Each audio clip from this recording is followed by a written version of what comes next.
Welcome to News Mongolia, where we bring you the latest stories and updates from across the nation and beyond. I'm Batsir Namshar. On the News Mongolia today, President of Mongolia to pay a state visit to Türkiye. Energy, infrastructure, and job expansion planned through 2040. More than 1,500 children are currently hospitalized across the capital city. For the news, stay tuned.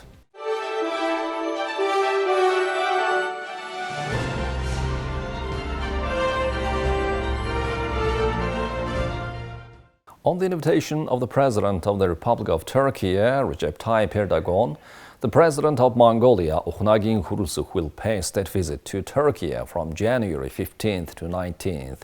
This visit marks the 55th anniversary of diplomatic relations between the two countries and is the first state visit by a Mongolian president to Turkey in 20 years.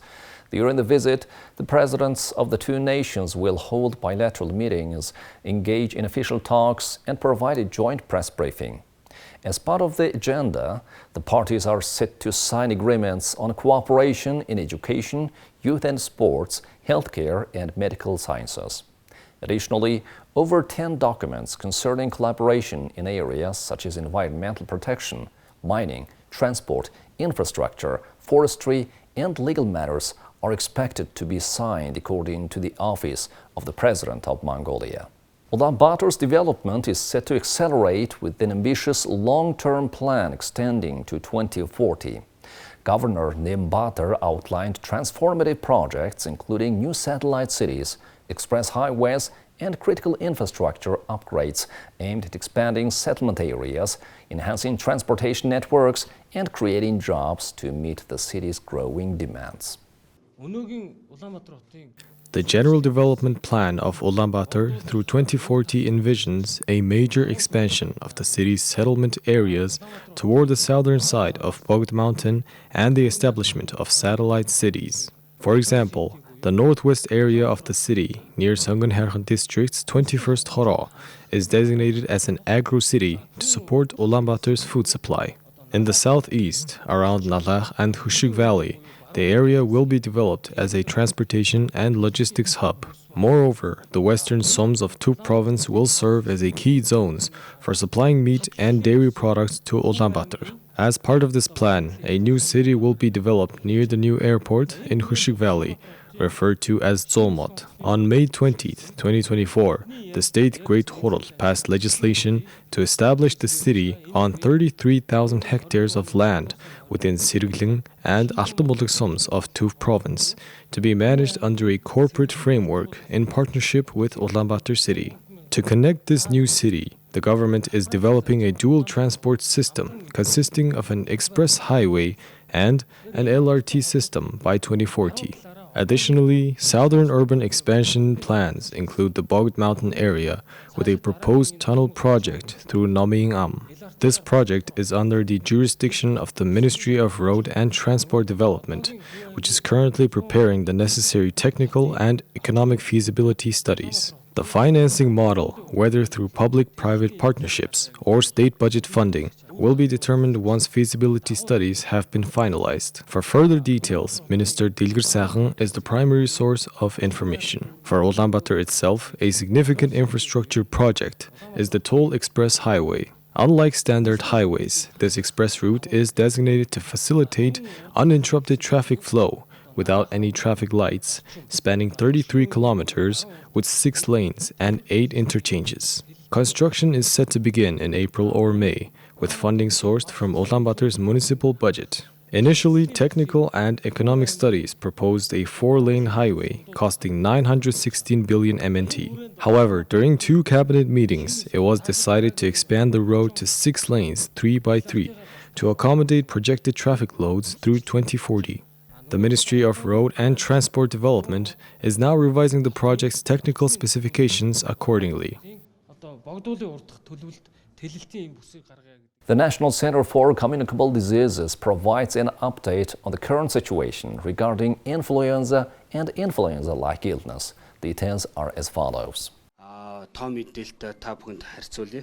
As of December 3rd, 2024, the number of children receiving inpatient treatment was 2,726, while currently 1,517 children are receiving hospital care. The family health centers were operating with extended hours starting from December 17th, 2024. During this extended period, 5,700 people were served, but as of today, 2,273 people have been seen by medical staff, which is a decrease of more than 50%. In the capital city, a total of 21 health institutions are providing inpatient services. Starting today, all family health centers will no longer operate with extended hours. They will now operate in the previously organized regional format. To clarify the working hours, on workdays, they will be open until 8 p.m., and on Saturdays and Sundays, they will operate from 11 a.m. to 6 p.m.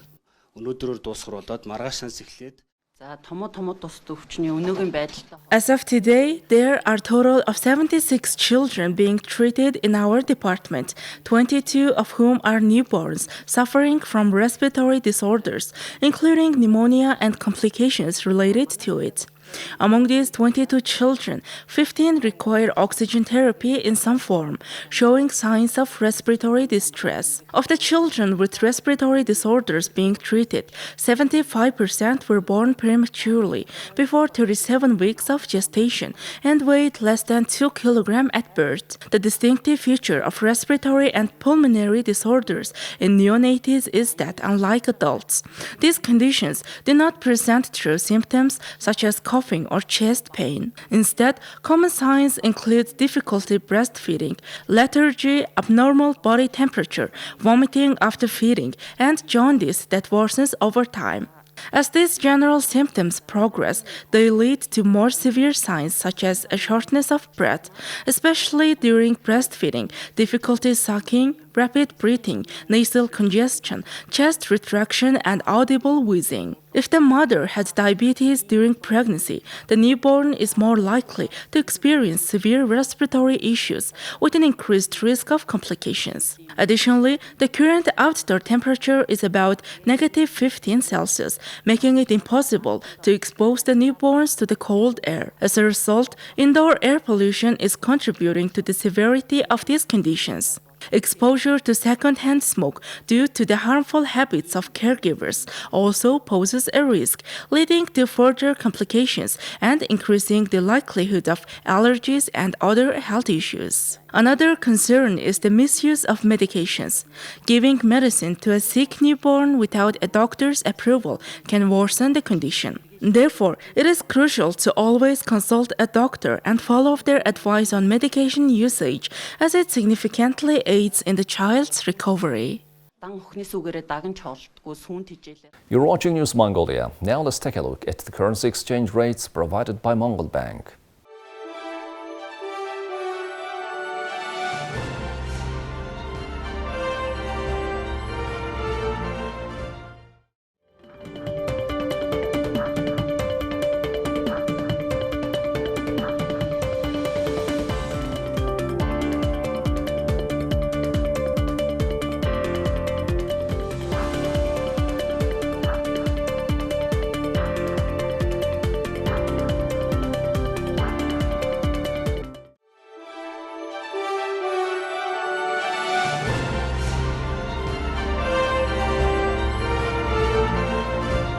Now let's take a look at international news from our partner agencies. During the press briefing, U.S. President Joe Biden said the Israel-Hamas hostage and ceasefire talks are on the brink of finally coming to fruition. Biden's comments came as he delivered his final foreign policy speech as president.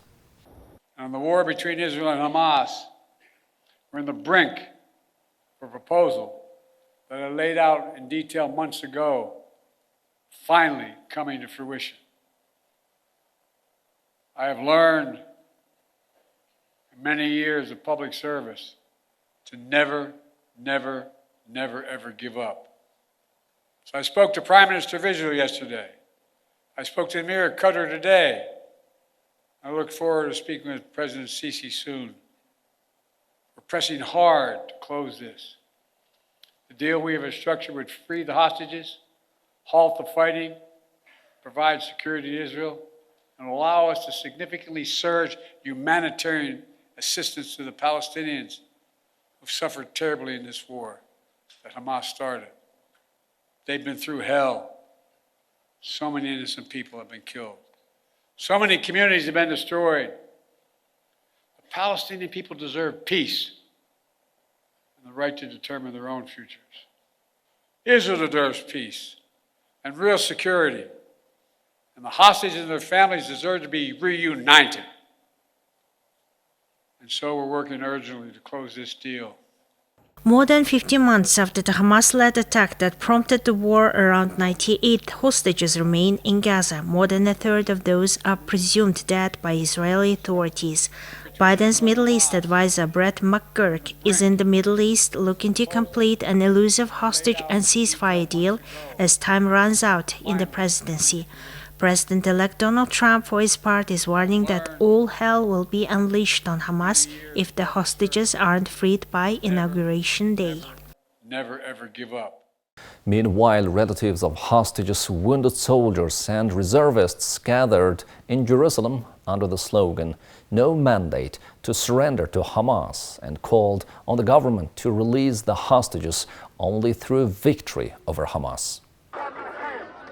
The protesters marched from near Israel's parliament towards the city's iconic quartz bridge, lit with the blue and white Israeli flag, shouting slogans against humanitarian aid, delivery to Gaza, prisoner exchanges, or relinquishing conquered territory. Tamar Gesundheit, 69-year-old protesters, asked President Trump to not pressure them to give up into Hamas. Protest here is about wanting to get all of the hostages at once, not in batches, because we don't believe that Hamas will ever really release all of them. And it doesn't make sense for us to have to be in a position of being in a selection, like in the Holocaust, where some were pushed to the right and some were pushed to the left. Please, President Trump, do not pressure us to give in to the Hamas. Pressure them to give in to us. State broadcaster Khan said the protest was organized by the Gura Forum, which represents some of the families of soldiers killed during the war. They published a letter to Netanyahu in June that if Israel agreed to the proposed deal, it would be surrendering to Hamas without reaching the goals of the war. US and Arab mediators have significant progress overnight toward brokering a ceasefire in the Israel-Hamas war and the release of scores of hostages held in the Gaza Strip. But the deal hasn't been reached yet, officials said Monday. 4 officials acknowledged that progress has been made and said the coming days would be critical for ending more than 15 months of fighting that has destabilized the Middle East. They spoke on condition of anonymity because they weren't authorized to discuss the talks. A US official briefed on the negotiations said all sides are closer than they have ever been, but it could still fall apart.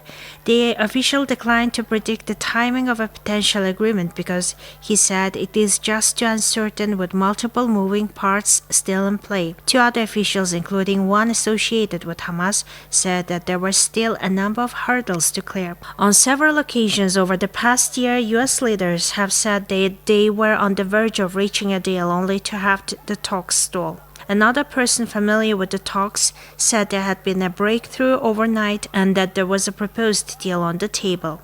Israeli and Hamas negotiators will now take it back to their leaders for final approval, the person said. Well, that's all for today. Thank you for staying with us. We'll see you tomorrow with more news and updates. Goodbye.